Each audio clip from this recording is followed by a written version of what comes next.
சுகமே சொல்க. வணக்கம் நண்பர்களே. இன்னைக்கு ஒரு மனோநிலையை பார்ப்போங்க.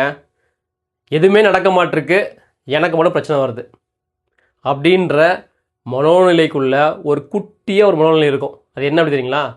மனசோர்வு. மனசோர்வுலே நிறைய விஷயம் இருக்குது. ஆனால் இந்த மனசோர்வு பார்த்தீங்க அப்படின்னா காரணமே இருக்காது. காரணமே தெரியாத திடீர் மனசோர்வு.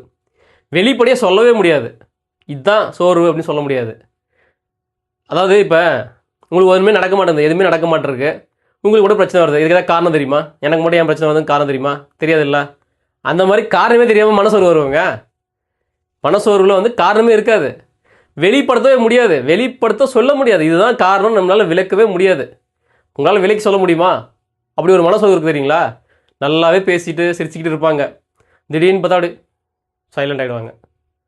அப்படியே மனசு அப்படியே முகம் சுருங்கிடும், திடீர்னு சைலண்ட் ஆகிடுவாங்க. நல்லா சிரித்து பேசிட்டு எல்லாரோடும் பேசிகிட்டு இருப்பாங்க, அப்படியே தனியாக போய் அமைதியாக உட்காந்துருவாங்க. இல்லை எல்லாரும் கூட சிரித்து பேசிட்டே இருப்பாங்க, திடீர்னு அப்படியே சைலண்ட் ஆகி சோகமான நிலைக்கு போயிடுவாங்க.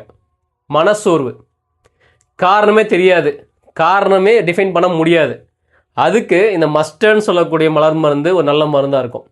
இந்த மஸ்டர்ன்ற மலர் மருந்து லவ்வை இன்க்ரீஸ் பண்ணுற வேலையும் செய்யும். அதை நம்ம இன்னொரு டாப்பிக்கில் பேசுவோம். இப்போ மனசோர்வு, காரணமே இல்லாத மனசோர்வு பற்றி மட்டும் பேசுவோம்.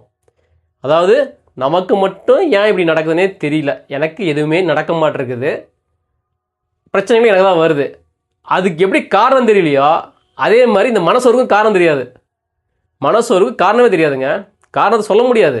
ஏன்டா சோகமாக இருக்க தம்பி, ஏன் சோகமாக இருக்க அப்படின்னு கேட்டால் தெரியாது. அந்த மாதிரி மனோநிலைக்கு மஸ்டர்ட் அப்படின்னு சொல்லக்கூடிய மலர் மருந்து ஒரு சிறந்த மருந்தாக இருக்கும்.